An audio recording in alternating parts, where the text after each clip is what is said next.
네, 문재인 대통령이 인사원칙 위배 논란에 처음 입장을 밝히면서 교착 상태에 빠져있던 총리 임명 문제는 이제 풀릴 가능성이 한층 높아졌습니다. 일단 이낙연 후보자 인준안 처리에는 청신호가 켜졌고 오늘 아침 4개 부처 장관이 임명되면서 그동안 지체됐던 장 차관 인사의 속도가 날지 또 주목됩니다. 양재열 변호사 그리고 최영일 시사평론가와 짚어보겠습니다. 안녕하십니까? 안녕하세요. 예. 일단 이낙연 총리 인사청문회 통과에는 네. 청신호가 켜졌는데요. 이건 잠시 뒤에 좀 더 자세히 네. 살펴보도록 하고요. 오늘 아침에 추가 인선이 네. 있었습니다. 지금 민주당 의원들이 대거 이제 내정이 그렇죠. 된 그런 상황인데요. 어찌 보면 이제 현역 의원들이 이제 장관하고 의원을 겸직할 수 있는 것 때문에 왕왕 이제 뭐 이 회전문 인사 아니냐, 돌려막기 아니냐 비난이 많이 있었는데요. 예. 이 딱 이제 굉장히 많이 뭐 오늘 발표는 전부 다 현역 의원들입니다.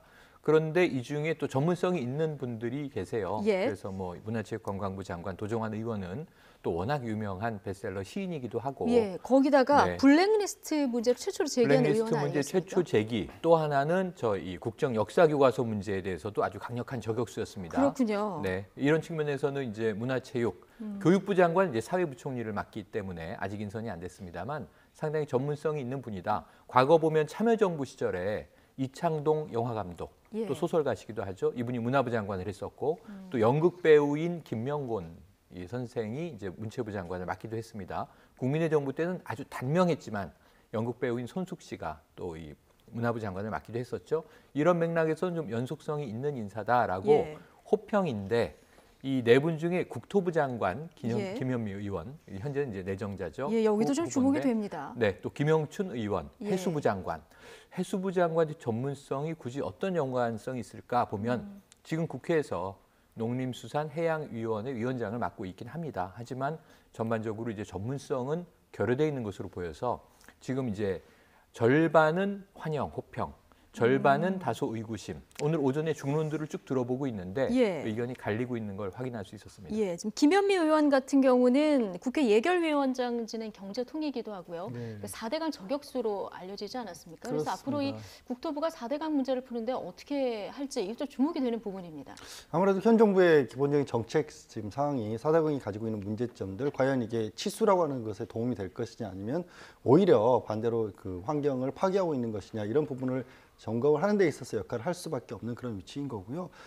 죄송합니다. 그런데 다들 이제 김현미 의원도 그렇고 어느 정도의 스토리가 있는 인사라는 점에서는 공통점을 가지고 계세요. 그리고 뭐 지역 안배 이런 부분도 고려가 된 것 같고. 네. 근데 이제 오전에 이제 의원 출신들만 다 들어간 것에 대해서 문제점을 또 지적하시는 분들도 계시던데, 뭐 김현미 의원 같은 경우 대표적인 경우고.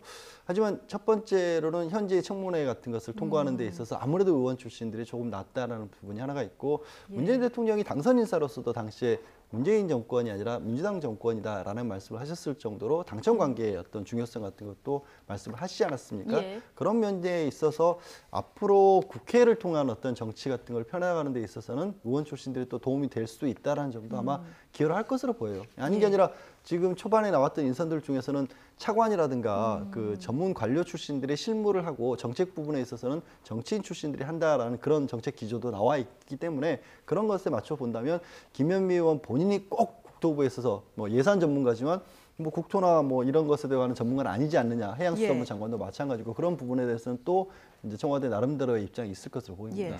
뭐 김부겸 의원 같은 경우는 지역주의 타파의 상징적인 그렇죠. 인물이기 때문에 또 적절한 인선이다 이런 평가가 나오는 것 같고요. 맞습니다. 지금 언론에서 하마평에 오르던 분들이 대거 지금 그대로 인선이 이루어지고 맞습니다. 있는 모습도 참 어떻게 보면 낯설기도 한데, 낯설기도 하죠. 지금 여성부 장관 후보자의 또 네. 권인숙 교수가 네네. 그 거론이 되고 권인숙 있는데요. 오늘 교수. 발표는 일단 안 됐습니다. 네, 오늘 발표는 안 됐죠. 원래는 이 오늘 인선도 이전에 예. 이미 어제나 그제 발표하려고 하다가 이 이낙연 총리 후보가 쉽게 이 통과를 못하고 교착돼 있는 상황에서 그렇죠. 아, 지금 후속 인사를 계속 발표하면은 이게 꼬이겠구나. 그래서 일부 이제 미뤘다는 얘기가 있었는데 그럼에도 불구하고 빨리 나왔어요.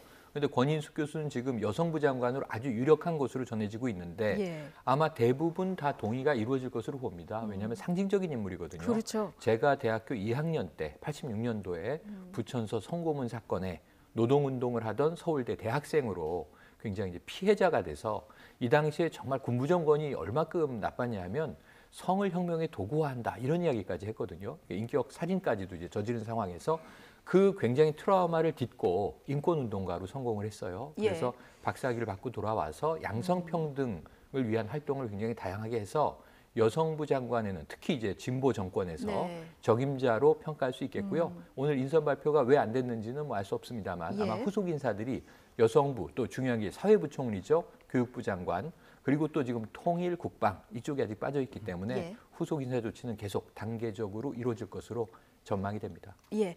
자, 추가 인선 앞으로 계속 될 텐데 좀 지켜봐야 되겠고요. 아까 잠깐 말씀하신 대로 이번 예선이 사실 좀 지난주에 발표될 것도 같았는데 네.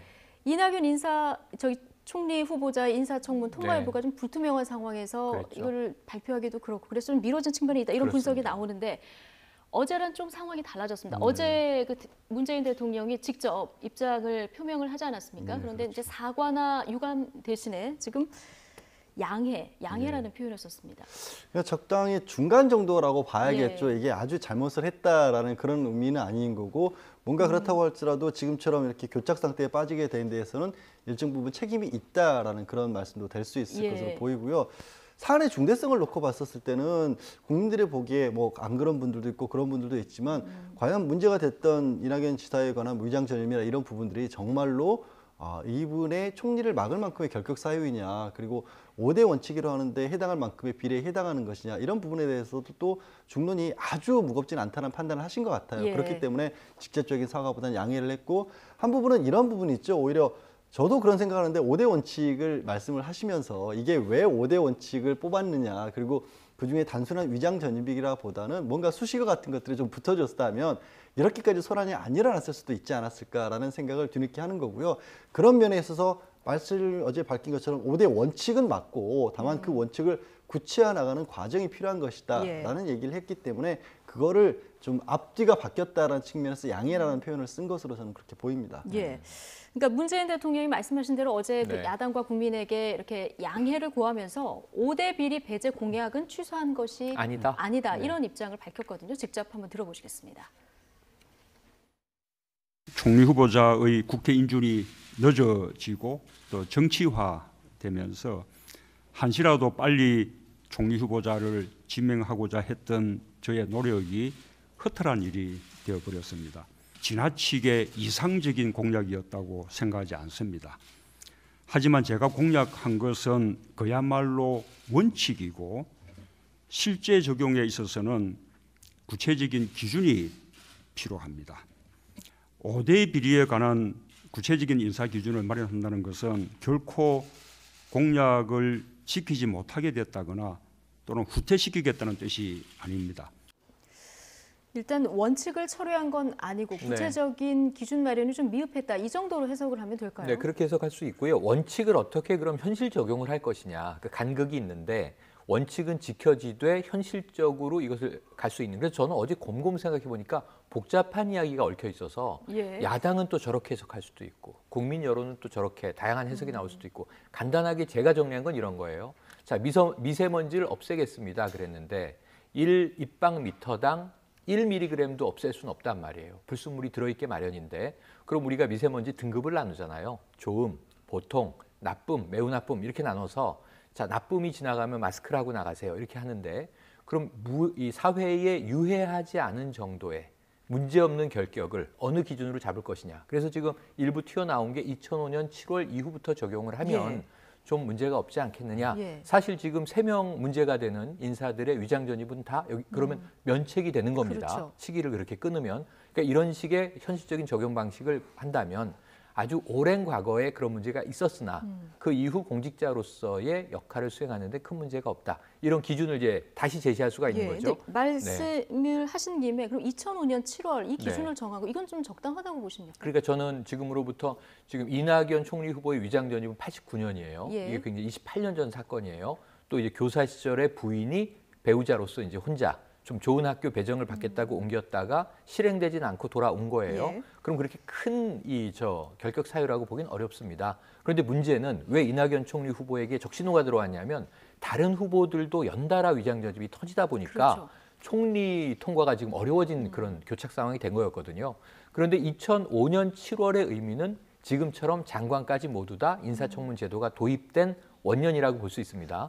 총리는 2000년에 처음 도입이 됐어요. 예. 그래서 그럼 2000년이면 2000년이지 왜 2005년이냐? 그러니까 지금 현재 인사제도는 이 2005년이 맞아서 그것은 제 생각엔 자기적이다, 인위적이다, 맞다, 틀리다 이 공박을 하는 것보다는 처음 기준을 만들 때는 다 자기적일 수밖에 없어요. 다만 여야가 합의하면 국민들도 수긍이 되는데 자, 여당은 이렇게 합시다라고 제안을 한 상황인데 야당은 반댈세. 그럼 합의가 이루어지지 않으면 계속 갑론을박할 수밖에 없거든요. 그래서 이것은 앞으로 정권이 어떻게 또 바뀌더라도 모든 역대 정부가 골머리를 앓아온 사안입니다. 이 5대 비리 관련해서는 논문 표절 튀어나오죠. 뭐 위장 전입 튀어나오죠. 예. 심지어는 5대 비리에는 안 들어있지만 그 음주운전은 어떻게 할 것이냐. 이런 문제가 그렇죠. 계속 남거든요. 예. 그래서 여야가 한번 인사 기준을 정리할 필요가 있는데 지금쯤이면 다시 좀 네. 제대로 손볼 필요가 있다. 그럼요. 그래야 앞으로 이런 이제 악순환이 없죠. 예. 정치 공세가 없어지고. 그래서 어제 대통령 지신 그거고 자유한국당의 정우택 원내대표도 한 사람의 생애를 어떻게 끊어서 판별하느냐. 전 생애를 봐야 되는 거 아니냐라는 취지의 이야기를 했거든요. 그래서 네. 이 여야가 합의한 기준. 먼저 청와대에서 내야 하는 게 맞는 것 같습니다. 구체적인 기준을 제시하면 이걸 가지고 여야가 한번 협의를 해서 하나의 기준을 좀 불문율로 확립한다면 이런 문제는 앞으로 없어지지 않겠는가. 네. 그리고 지금 인사청문회는 계속 후속 장관 인사가 많이 남아있기 때문에 계속 적용돼야만 하는 거거든요. 그러면은 케이스 바이 케이스로 누구는 괘씸죄 때문에 안 되고 누구는 같은 또 죄질이 있는데 통과되고 이런 네. 것들을 좀 국민들에게 수용시키기 위해서라도 전 정치권의 합의 과정은 반드시 필요하다 이렇게 예. 보여집니다. 인사청문제도가 도입된 게 2000년인가요? 네, 그러면 2000년 지금 총리. 예. 2000년경에 총리로서 도입이 총리부터, 됐고 예. 이제 2005년경에 말씀하신 것처럼 지금과 같은 구체적인 기준을 한번 만들었고요. 예. 이런 거죠. 생각을 해보면 법이라고 하는 게 어차피 어느 정도 지점에 선을 긋는 겁니다. 그리고 이게 도로를 한계를 넘었다. 뭐 음주운전 아까 얘기를 잠깐 음주운전 얘기로 들면 지금은 이렇게 개량하기 좀 위험하긴 합니다만 소주 한 잔 정도를 넘어가게 되면 걸리는 정도가 되거든요.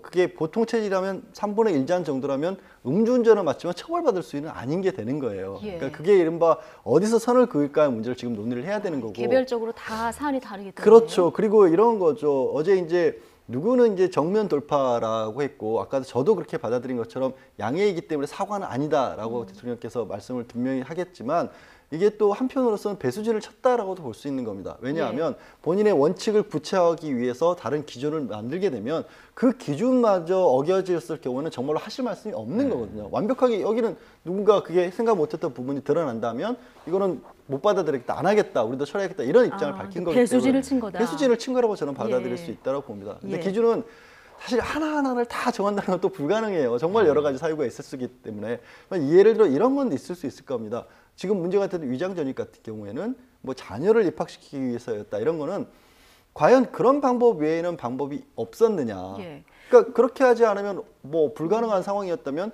많은 국민들이 그러면 그런 어떤 비치 못해서 선택했던 것들이 다 범법자가 될 수는 없는 거 아니겠습니까? 그렇기도 하고요. 자녀 위장 전입 문제 같은 경우는 누군가의 기회가 박탈되는 그런 문제이기도 합니다. 그러니까 그런 것이 있는 학교이냐. 예를 들어 예. 정말 좋은 학교에서 서로 들어가기 위해서 경쟁 관계에 있는데 누군가 들어가는 바람에 누군가 나와야 되는 그런 예. 데를 어떻게 특혜를 했다. 그런 거면 용납이 안 되겠지만 그렇지 않은 경우라면 또 받아들일 수 있는 문제가 될 수도 있는 거고 무엇보다 권력이 주어지는 자리 예. 아니겠습니까? 그러면 본인이 자신이 기존에 가지고 있었던 권력을 남용을 해서 뭔가를 문제를 일으켰다. 지금 딱 대표적으로 재판을 받고 있는 박근혜 전 대통령이 그런 문제를 일으킨 거 아니겠습니까?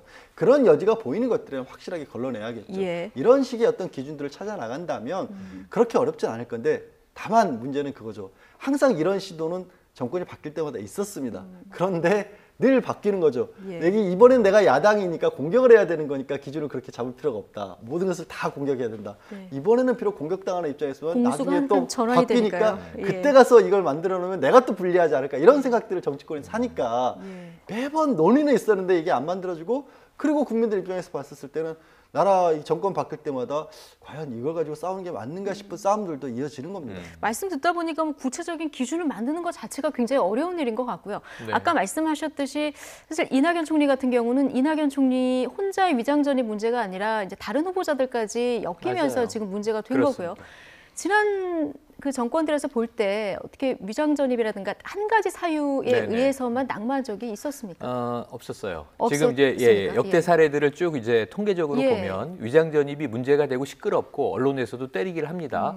그런데 대체로 통과가 됩니다. 그게 어떤 거냐 하면 예. 지금 교육 문제 때문에 위장 전입을 했다. 뭐 생활형 위장 전입이다라고 한다면 대부분 통과가 됐고요.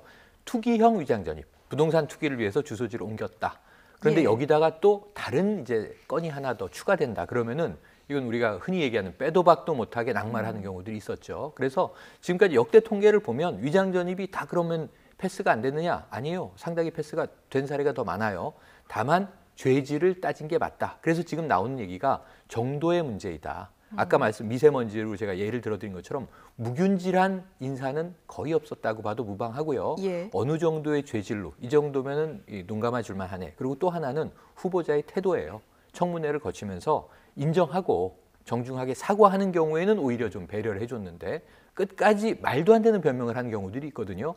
이것을 우선 국회 청문위원들이 봐도 말이 안 되고 국민들이 보면 더 말이 안 되고 해서 이런 정도는 통과시키기가 어렵네 해서 낙마한 경우들이 있다는 점에서는 후보자의 태도, 과거의 과실을 정말 솔직 담백하게 인정하고 국민들에게 머리를 조아리는 모습, 예. 그다음에 또 그게 어느 정도 감안해질 수 있는 정도의 죄질이냐.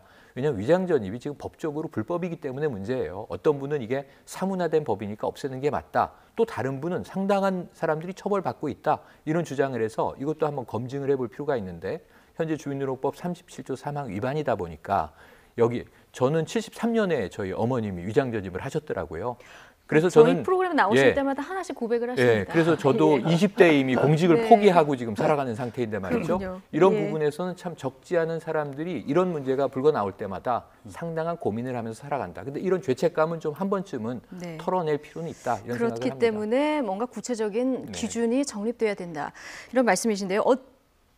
어제 이제 문재인 대통령이 이렇게 입장 표명을 밝힌 이후에 일단 국민의당 같은 경우는 대승적인 차원에서 협조하겠다 이렇게 입장을 선회를 했습니다. 네, 그렇습니다. 국민의당이 처하고 있는 또 상황이라는 것 자체가 그럴 수밖에 없는 게 어쨌든 상당수 그 국민의당 구성원들이 호남을 지역 기반으로 하고 있는데 전직 호남 광주 그 지사를 전남 지사를 반대한다는 것 자체 그리고 문재인 대통령에 대한 지금 전남 지역에서의 지지율이 굉장히 높지 않습니까? 그에 반해서 국민의당 같은 경우는 이제 지지율이 상당히 많이 떨어져 있는 상황이고요.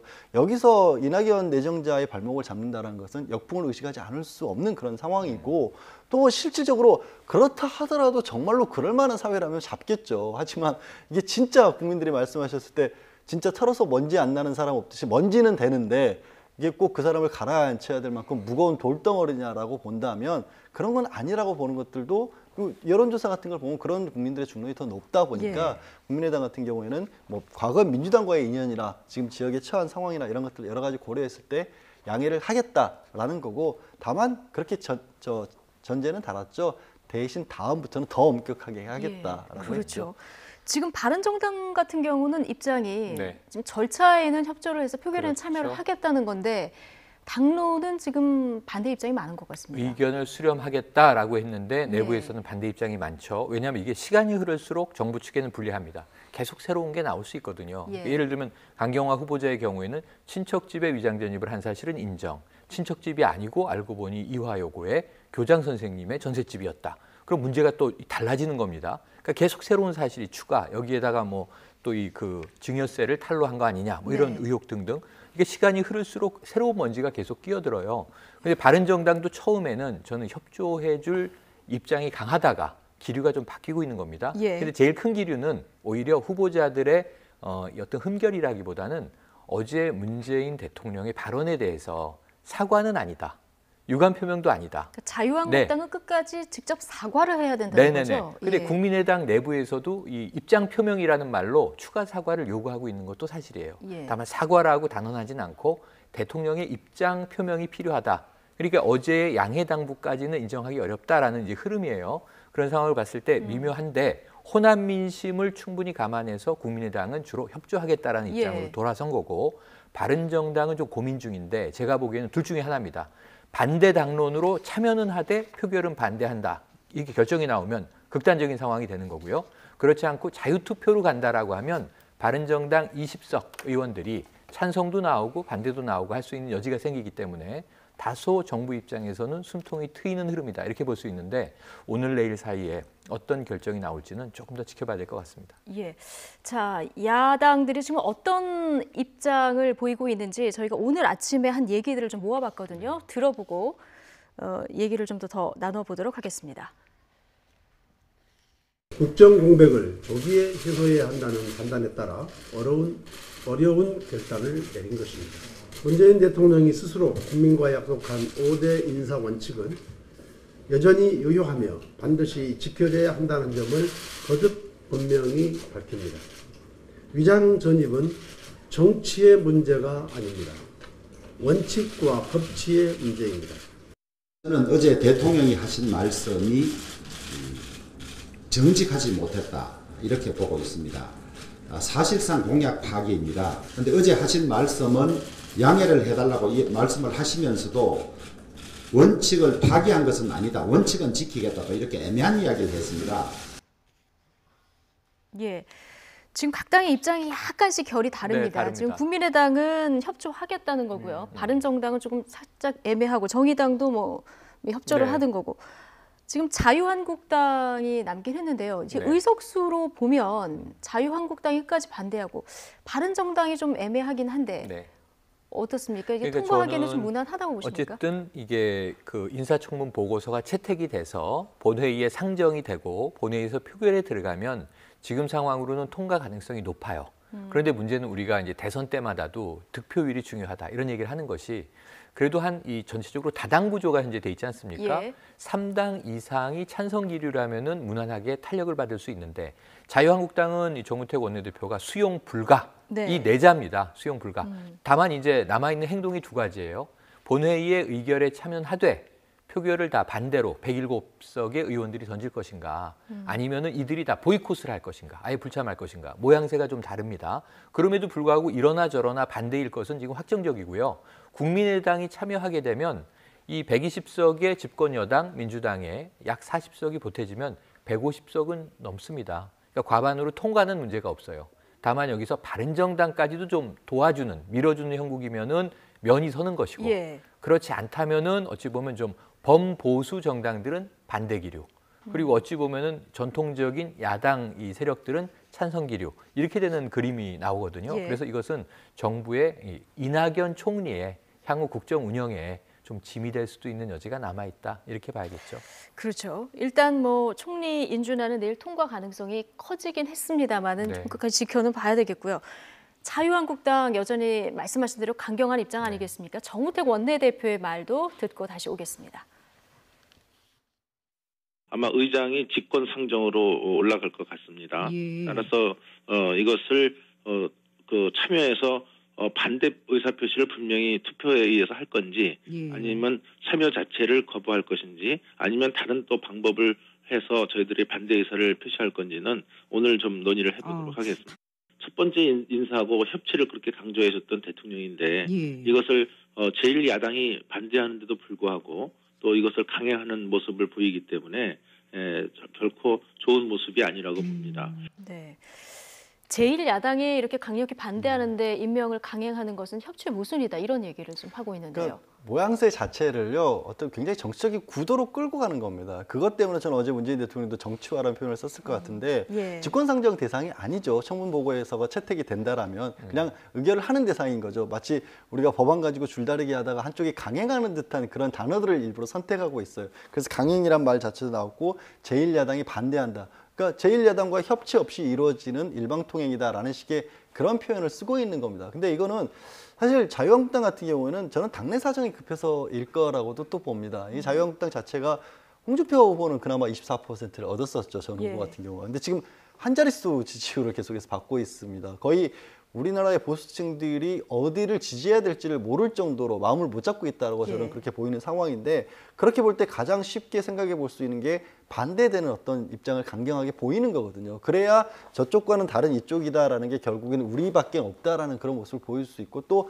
내부의 어떤 소란 같은 것들을 잠재울 수 있는데도 가장 쉬운 방법이 외부의 적을 만드는 거 아니겠습니까? 그것의 어떤 일환으로서 제1야당이다, 반대다, 강행이다. 그리고 이게 아까 말씀드린 직권상정 마치 대상도 아닌데 이런 식의 또 표현들을 하는 게 아니냐. 그래서 상당히 정치적인 어떤 뭐 포즈, 자세를 취하고 있는 거겠죠. 예.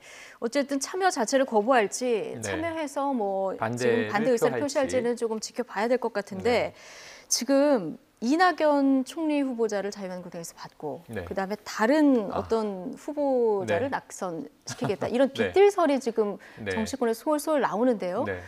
이 가능성이 있는 얘기라고 보십니까? 이게 항상 새 정부 초기 인사 때 나오는 얘기입니다. 항상 빗길설이. 나오는 얘기입니다. 네, 왜냐하면 예. 야당의 면이라고 하는 것이 이게 청문회가 있다고 하는 것은 송곳 검증을 필요로 한다는 얘기인데 송곳 검증이라 하면은 예상치 못했던 돌발 변수가 튀어나오는 후보자의 경우에 낙마를 하는데 예. 그럼 10여 명의 이제 장관, 총리가 쭉 이제 임명된다고 하면 그 중에 몇 명은 표적, 타겟으로 삼아서 낙마시키는 게 인사청문회 전통이었어요.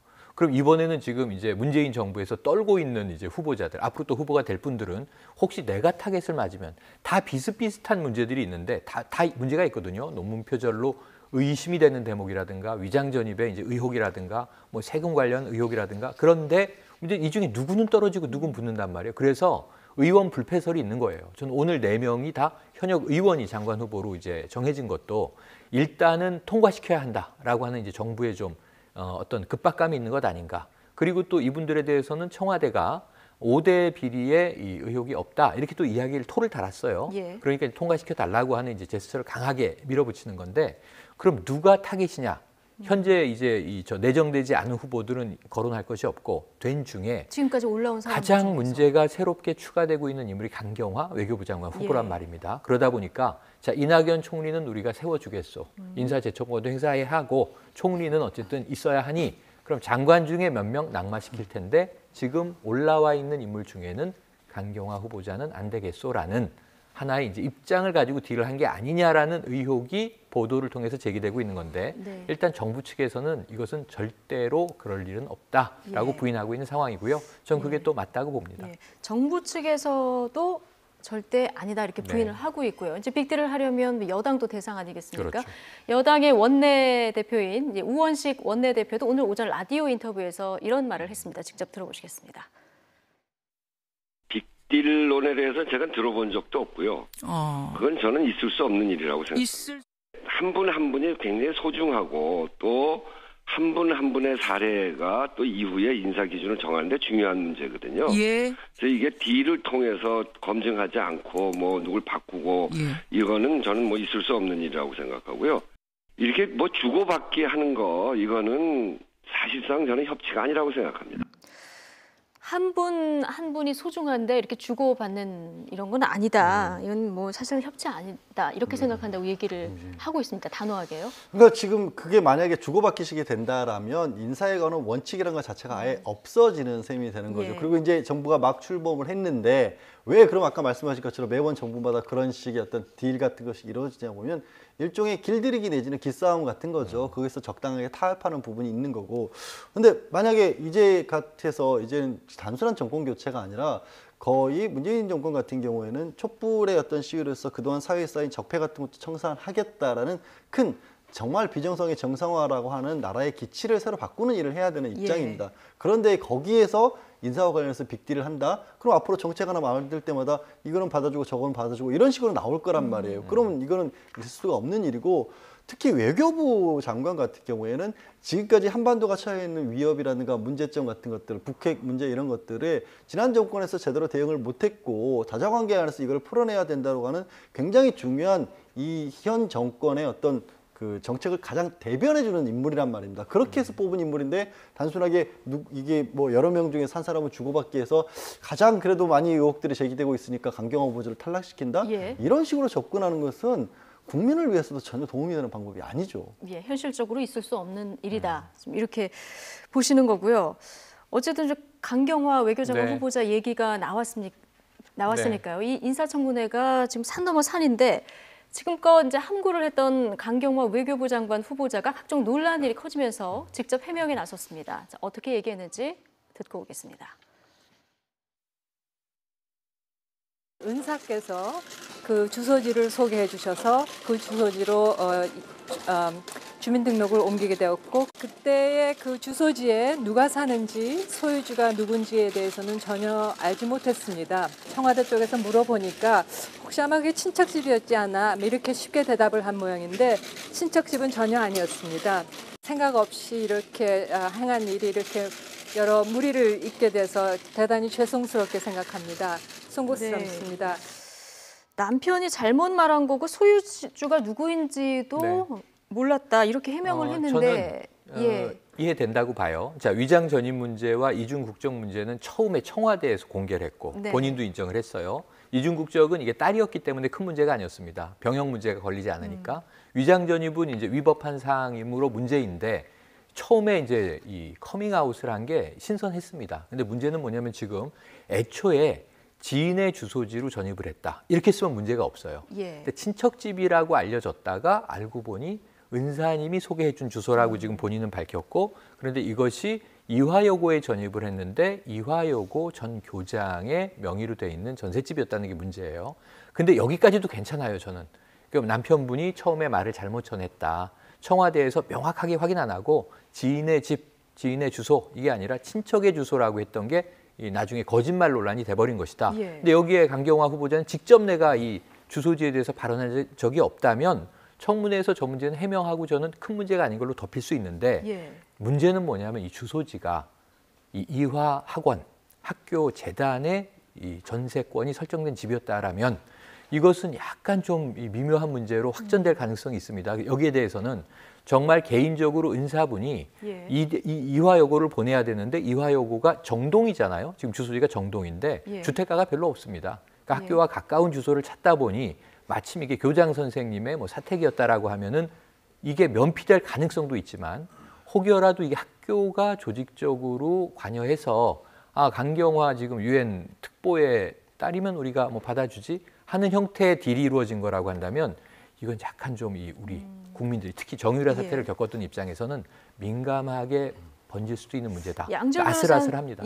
변호사께서는 강경화 후보자 해명 어떻게 보십니까? 그러니까 이게 위장 전입이라고 하는 부분이 왜 사문화됐다라고까지 얘기할 수 있는지가 단적으로 드러나는 겁니다, 사실. 그러니까 이 주소지의 서기가 왜 교장 선생님 소유주인지도 몰랐냐고 하냐면 그냥 이화여고의 외국인 예를 들어서 교사라든가 이런 사람들의 숙소로 썼던 공간인 겁니다. 그렇기 때문에 누가 들어가 있고 누가 주소로 돼 있는지를 관해서 별로 신경을 안 쓰는 데였던 거예요. 지금도 위장전입 사례로 문제가 되는 경우들 혹시 간간히 드러난 경우를 봐도 아파트 하나에 2개, 3개 세대 들어가 있어서도 아무도 문제 삼지를 않습니다, 사실. 그 실제 거기 살고 있는 사람들이 우편물 같은 거 왔을 때 이거 엉뚱한 사람이 왔어요라고 문제 삼지 않는 한 집에 살고 있는 사람들과 이해관계만 상충하지 않으면 그게 걸러지지 않는 게 현재 주민등록법이거든요. 그만큼 무심하게 아무나 그냥 글자 그대로 할 수 있는 게 위장 전입인 건 셈인 거고 딱 이 사례가 그렇습니다. 이화여고의 관계자 한 사람 본인 말씀하신 것처럼 은사가 이 집에는 그냥 주소 옮겨놔도 아무 문제 없는 집이다라고 해서 그냥 신고하면 그걸로 끝나는 게 지금 현재 주민등록 제도인 거예요.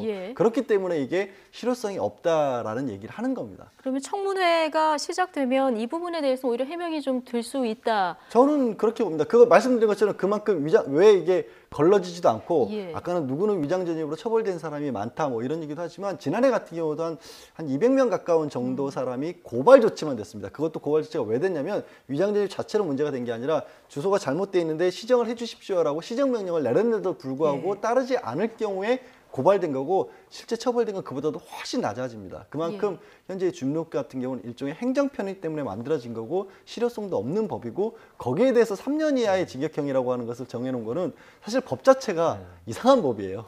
그런데 저는 이제 양 변호사님의 말씀이 충분히 실리적으로 우리 생활 속에서 이해가 충분히 되면서도 생활인이니까 그런데 문제는 뭐냐면 그렇다면 문재인 후보 시절에 5대 비리라는 어마어마한 얘기에 위장 전입을 넣으면 안 되죠.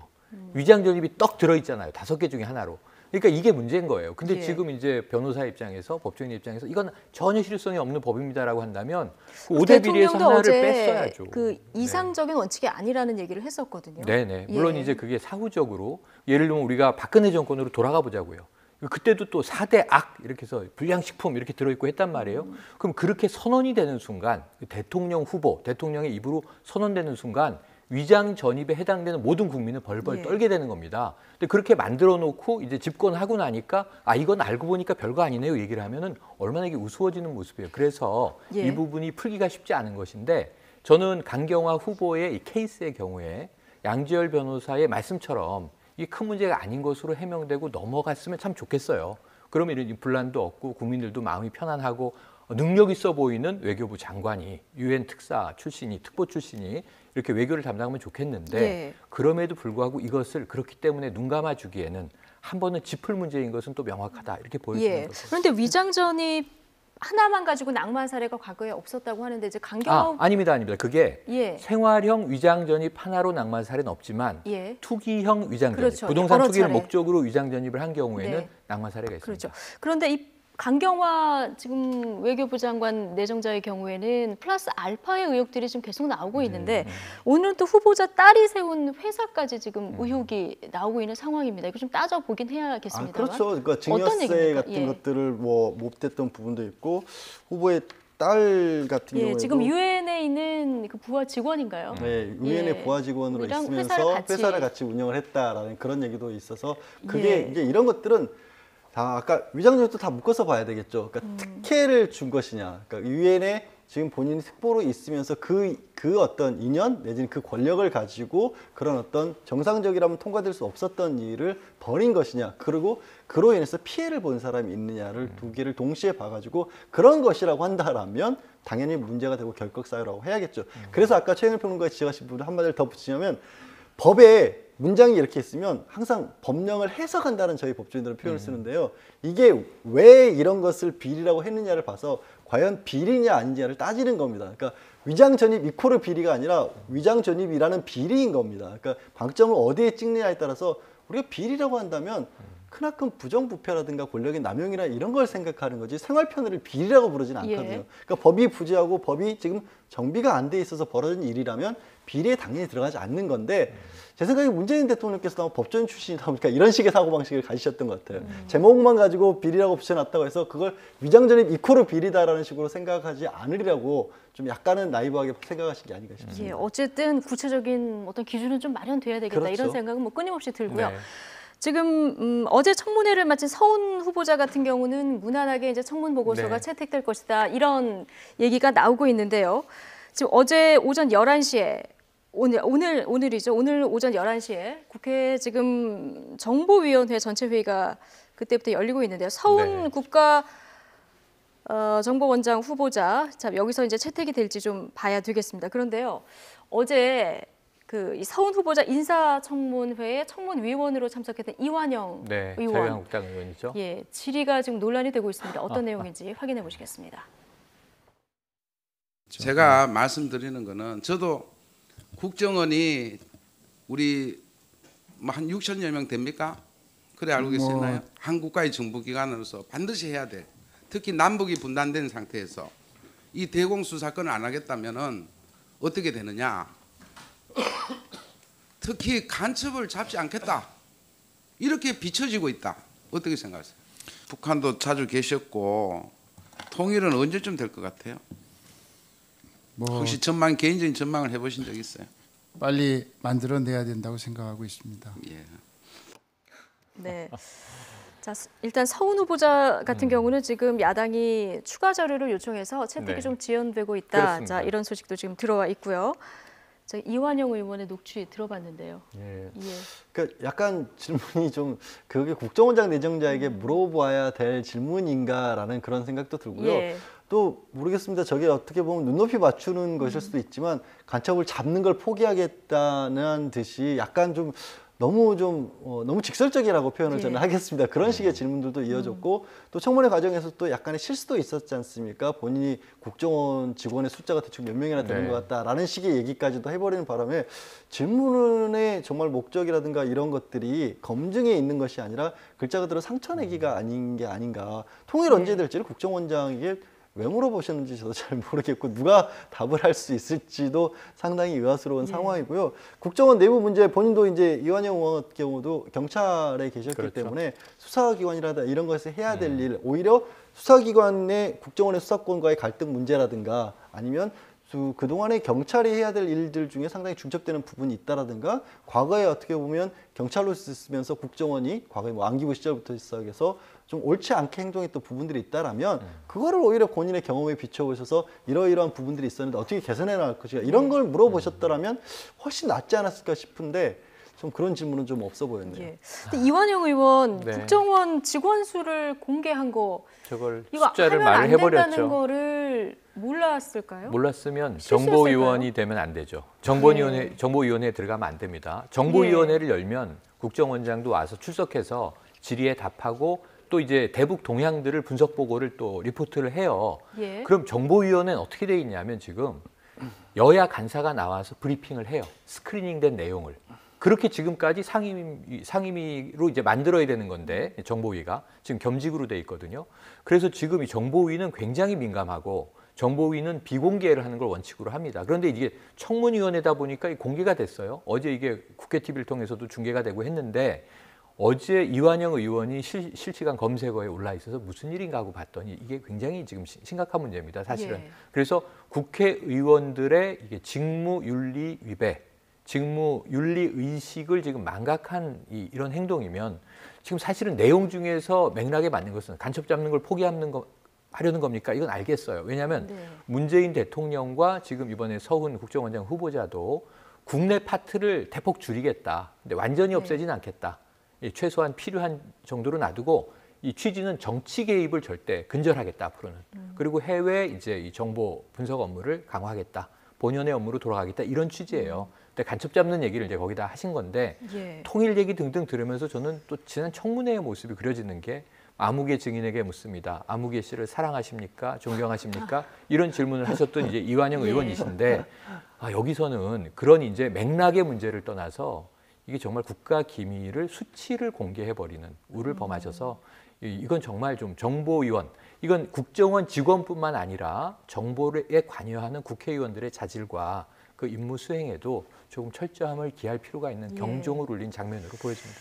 그러니까요. 그래서 청문위원들도 지금 자질이 충분한지 그리고 그럼요. 우리의 비리에 걸리지는 않는지 이것부터 좀 청문위원부터 검증을 해야 되는 거 아니냐 맞습니다. 이런 여론도 지금 나오는 것 같습니다. 자, 이 시각 현재 지금 서울중앙지방법원에서는 박근혜 전 대통령의 지금 4번째 재판이 열리고 있는데요. 어제는 조금 시간이 굉장히 길었죠. 네, 그렇죠. 그래서 밤 늦게까지 재판이 이어지는 예. 바람에 뭐 중간중간에 뭐 잠깐 조는 모습까지도 목격이 됐다라고 하고요. 눈을 감고 있다거나 뭐 스트레칭하는 그런 모습도 보였다고 합니다. 근데 이 재판이 실제로 참가해서 이게 재판을 하고 있는 변호사들도 굉장히 힘들 정도로 장시간이 길면 체력적으로도 굉장히 힘듭니다. 왜냐하면 이게 그냥 앉아 있는 것만으로도 힘들 텐데 끊임없이 계속 주목을 하면서 나에 대해서 무슨 얘기가 오고 가고 있는지 들어가면서 이걸 앉아 있어야 한다는 거 아니겠습니까? 예. 사람이 보통 재판을 하게 되면 오전에 10시에 시작해서 12시 한 그때도 한 2시간 정도가 되고 오후에는 2시부터 4시간 정도가 되고 저녁 시간 이후에는 또 4시간 그러면 한 10시간 이상을 그렇게 쭉 앉아 있어야 돼요. 고든 자세로 게다가. 그렇죠. 그렇기 때문에 굉장히 힘든 시간이 될 수밖에 없는 건데 그 와중에도 어제 또 기자들이 하루 종일 정말 매섭게 쳐다보고 있었는데 잠깐 아마 원래는 이제 중간에 변호인들이 앉아있기 때문에 최순실 씨하고 박근혜 전 대통령과의 사이에 눈을 보고 싶어도 볼 수가 없지만 잠깐 공백이 생길 때가 있잖아요. 그럴 때 최순실 씨는 가끔 한 번씩 보기도 했다라고 합니다. 박 전 대통령을. 근데도 박 전 대통령은 끝까지 한 번도 눈길도 마주치지 않고 모르는 척하고 있었다라는 그런 눈길 한번 주지 그렇다라고 않았다. 합니다.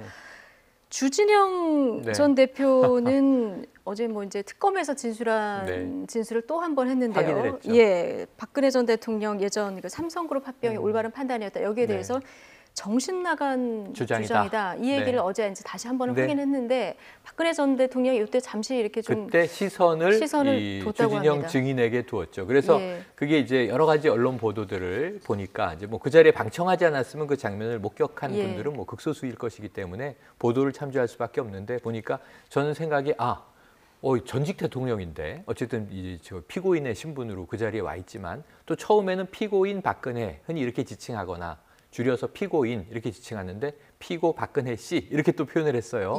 주진영 이제 그래서 증인의 경우에는 여러 가지 화제가 나왔는데 그래 어제 레이저 빔을 쐈다는 이야기는 없고 시선을 잠깐 멈추고 응시했다 이런 정도의 묘사가 있어요. 그래서 상당히 그 정신 나간 주장이라는 이야기를 면전에서 대놓고 하긴 쉽지 않을 텐데 네. 그런 이 직설적인 표현이 나오다 보니까 아마 흠칫 놀랐던 장면이었던 것 같고요.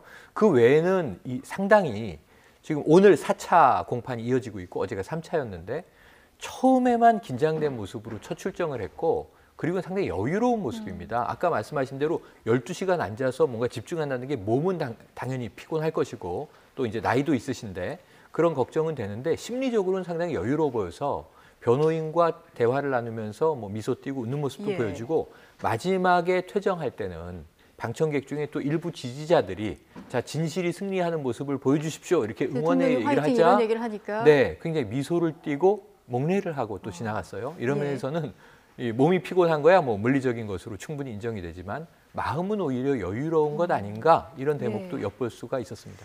지금 어제 또 하나 화제가 된 장면이요. 박근혜 전 대통령이 들어갔을 때 박근혜 전 대통령의 변호인뿐이 아니라 최순실 씨 변호인 등등 해서 전부 이제 기립해서 인사를 했다. 이 얘기가 있는데 보통 법정에서 이제 뭐 흔히 볼 수는 없는 일인 것 같습니다.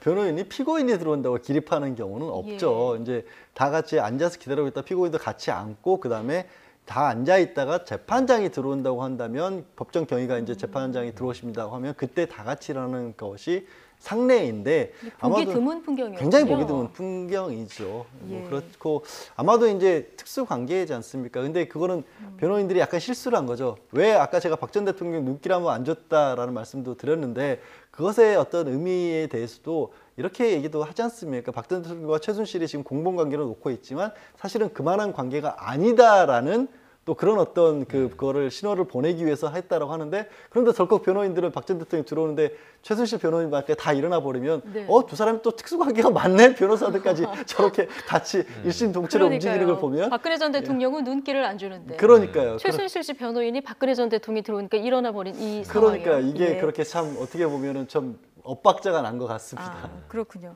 그런데 최순실 씨는 여전히 굉장히 억울한 모양입니다. 삼성 말 한 번 잘못 빌려 탔다가 이렇게 됐다. 이런 얘기를 또 했다고 그런 하네요. 취재 얘기도 했고요. 어제 재판에서 제가 주목했던 대목은 역시 이제 내일이면 정유라 송환 아닙니까? 그렇죠. 딸 이야기가 나오니까 흥분을 했어요. 그래서 이제 재판장이 왜 그렇게 흥분을 하느냐, 흥분을 가라앉혀라. 그런데 딸 이야기에 자신은 이제 흥분을 했다, 미안하다, 죄송하다 그러고 이제 가라앉혔다고 하는데 지금 역시 정유라가 여전히 최순실 씨에게는 아킬레스건이다. 지금 내일 딸이 들어오는 것에 대해서 물론 어머니로서 저는 아무리 뭐 범죄 혐의자라 하더라도 딸과 손주 걱정하는 건 너무 당연한 모성이라고 생각을 하는데 거기에 덧붙여서 조금은 지금 굉장히 우리가 예민해졌다라는 느낌이 있기 때문에 정유라 씨가 럭비공이라는 표현을 이제 노승일 부장이 쓴 적이 있는데 여러 가지 정유라의 귀국에 대해서 지금 민감해져 있다. 이것은 무엇을 의미하는 것인가? 그 대목에 좀 주목을 하게 됩니다. 그렇죠. 애를 죽이려고 하지 말아라. 막 이런 사실은 얘기까지 특검 때 이게 3대를 멸족한다고 협박을 받았다 이런 주장을 하지 않았습니까? 이 특검 쪽에서는 강하게 부인했는데 그 이야기를 어제 재판정에서도 똑같이 반복을 한 셈이라고 보여집니다. 그렇죠. 이제 내일 들어오는데요. 일단 어느 시점에 체포를 할 것인가 이 부분은 지금 일단 48시간 동안 조사를 할 수 있기 때문에 최대한 늦게 하는 것이 뭐 전략이다 이런 분석을 아까 그 검찰 출입 기자는 얘기를 하더라고요. 네, 그게 맞습니다. 왜냐하면 이제 지금 덴마크에서는 우리 법무부 관계자들이 갔지만 거기에 법적 관할권이 없기 때문에 거기서 우리 사법 법기관이 거기서 집행을 할 수는 없습니다. 그러니까 남의 땅에 가서 그 남의 땅에 있는 사람을 체포하는 건 그 나라에 대한 어떻게 보면 불법인 거예요. 그렇기 때문에 체포할 수 없는데 다만 국적기에 타는 순간 대한항공을 이용하기 때문에 그때부터는 사실상 대한민국 영토 아니라고 해서 그때부터는 집행을 할 수가 있는데도 내리기 직전에 영장을 보여주면서 당신은 이제부터 관할에 들어가는 것이고 이제 묵비권도 행사할 수 있고 변호인의 조력을 받을 수 있다라고 이른바 미루한다 원칙을 고지하고 거기서 이제 뭐 개호구 수갑 같은 것을 채워서 비행기 안에서 내릴 겁니다. 그래야 말씀하신 것처럼 48시간 가량의 시간을 확보할 수가 있고요. 많이들 그런 거 물어보십니다. 지금 영장 자체는 업무방해밖에 없는데 이게 뭐 구속까지 될 수 있을 것이냐. 제가 뭐 여러 가지 혐의를 드리는 것보다 이렇게 말씀을 드릴게요. 만약에 정말로 업무방해 하나만 의혹이 있는 상황이라면 덴마크 법원에서 송환을 허가를 해줬을까요? 여러 가지 검찰에서 우리 검찰이 지금 다른 내역들 뭐 국외재산 도피라든가 삼성의 뇌물죄와 관련된 부분들을 충분히 소명을 했고 그것이 덴마크 법원에서 보기에도 이 정도라면 중형을 받을 가능성이 있기 때문에 이거는 송환해줄 대상이 맞다라고 판단을 한 거지 업무방해 하나 더군다나 유럽에서의 대학 입시는 우리처럼 그렇게 까다롭고 어려운 데도 아니기 때문에 유럽의 입장에서 봤었을 때는 특혜로 대학을 들어갔다는 것 자체가 잘 이해가 안 갈 겁니다. 아마 오히려 다른 부분들에 관해서 충분히 우리 검찰이 덴마크 법원을 설득을 한 거고 그거는 곧 한국 내에 들어오는 순간에 정유라 씨를 조사하는 그런 것들이 될 겁니다. 네. 일단 사건은 서울중앙지검 특수 1부에 대략이 됐는데 이게 좀 포석이 있는 거죠? 포석이 있는 거죠. 지금 이제 말씀하신 대로 한 가지 혐의가 아닙니다. 지금 우리가 교육농단, 학사 비리 이건 지금 관련 교수들은 거의 다 처벌이 됐어요. 그럼 이런 상황에서 이제 당사자, 그 어찌 보면 혜택을 누린 이 비위의 혜택을 누린 이제 정유라 씨가 들어와서 관련된 이제 조사를 받고 혹시 기소가 된다면 뭐 구속 기소냐 불구속 기소냐 법 절차들이 남아 있는데 지금 한 가지 걱정되는 것은 이 모녀를 동시에 구속하는 게 뭐 일반적으로 우리 관례에 좀 어긋나는 것 아니냐. 거기다 또 어린아이 20개월이 딸려 있지 않습니까?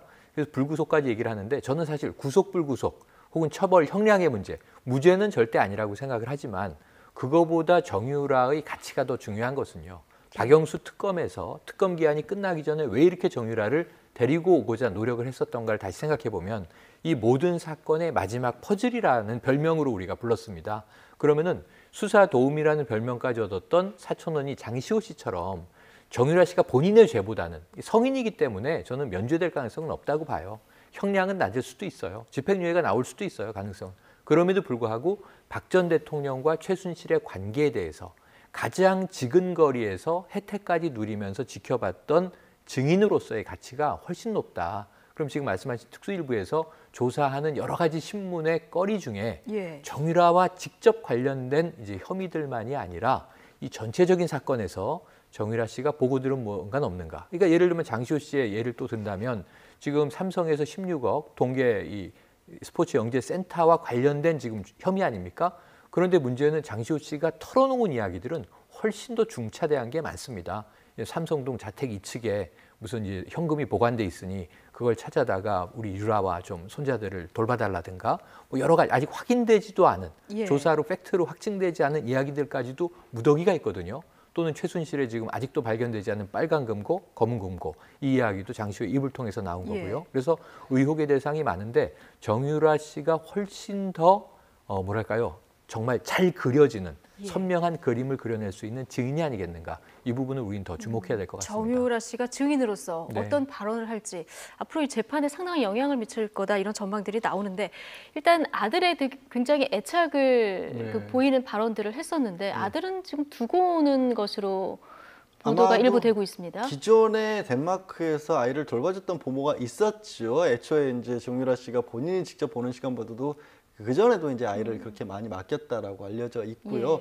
아이에 대해서는 애착은 굉장히 많이 보인 것도 사실은 아이를 두고 오는 이유가 됐을 겁니다. 왜냐하면 말씀드린 것처럼 구속 가능성이 상당히 높고 재판도 받아야 되는 상황이 되면 친부가 있지 않습니까? 그러니까 양육자 변경 신청을 할 가능성이 높습니다.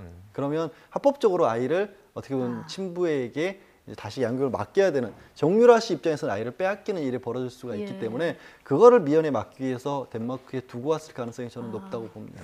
그렇군요. 이래저래 검찰 굉장히 바쁜데요. 지금 세월호 이 부분 재수사 목소리도 지금 자꾸 커지는 것이 지난번에 검찰 수사 좀 미진했었고요. 그 해경 수사에 외압이 있었다 없었다 우병우 전 민정수석이 조사를 받았는데 무혐의 처분을 받았거든요. 그런데 이번에는 황교안 총리가 외압을 행사했다 이런 의혹이 지금 제기가 되고 있어요. 사실은 세월호 사건 관련해서는 연루자가 많이 있는데 명확한 조사가 정부 기관에 대해서는 없었어요. 사실은 해경 정도까지 조사가 뭐 하는 둥 마는 둥 했던 과정이고 사실은 지금 이제 이 정권이 오히려 몰락하고 나서 당시 대통령이 지금 법정에 서서까지 워낙 뇌물죄, 뭐 블랙리스트, 엄중한 죄들을 엮이다 보니까 세월호 문제는 조금 이제 수사에서는 빠진 감이 있고 딱 하나 우병우 전 민정수석을 어떻게든 잡아보기 위해서 나온 의혹 중에 하나가 당시에 수사에 외압을 행사했다. 아니다. 정보를 좀 확인하기 위해서 연락을 주고받은 건 사실이지만 검사가 임의적으로 수사했고 나는 외압 행사하지 않았다. 지금 이렇게 정리가 돼 있는 거잖아요. 그런데 이게 우병우 당시 민정비서관이 민정수석이 되는데 굉장히 큰 사건이 두 가지가 터지는데 하나는 세월호고 하나는 정윤의 문건 유출이에요. 이게 2014년에 벌어졌던 일들 아닙니까? 그런데 여기는 그 우병우 민정비서관, 민정수석이 모든 일을 다 총괄할 수 있느냐. 청와대의 구조를 우리가 지금 아는 한 보면 그게 아니죠.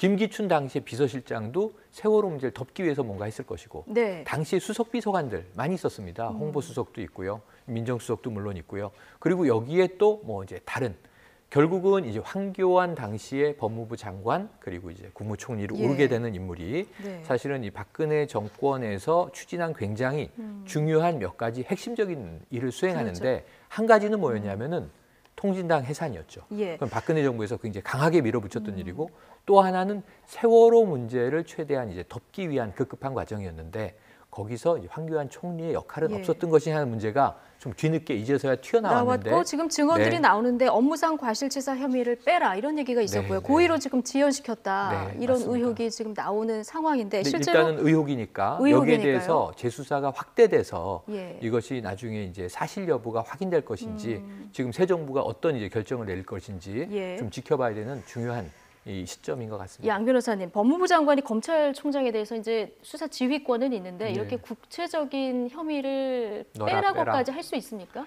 불가능하죠. 형사소송법에 법무부 장관은 검찰총장만을 수사 지휘한다고 되어 있습니다. 예. 그 이유는 뭐냐면 검찰의 독립성을 보장해주는 대표적인 형사소송법의 조문입니다. 그렇게 해야만이 법무부 장관은 사실 행정부의 장관입니다. 그렇기 때문에 사법권의 독립을 이 연장선상에 있으면서도 보장해 줘야 된다는 측면에서 일부러 만들어낸 주문이거든요. 만약에 의혹이 사실이라고 한다면 그 자체로 황교안 당시 법무부 장관으로서는 크나큰 불법을 저지른 셈이고 사법의 원칙을 훼손한 겁니다. 네, 아직까지는 뭐 의혹입니다만 의혹이요. 네. 예, 경우에 따라서는 검찰이 더 바빠질 수도 있을 것 같다 이런 생각이 드네요. 양지열 변호사 그리고 최영일 시사평론가와 함께했습니다. 두 분 고맙습니다. 고맙습니다. 고맙습니다.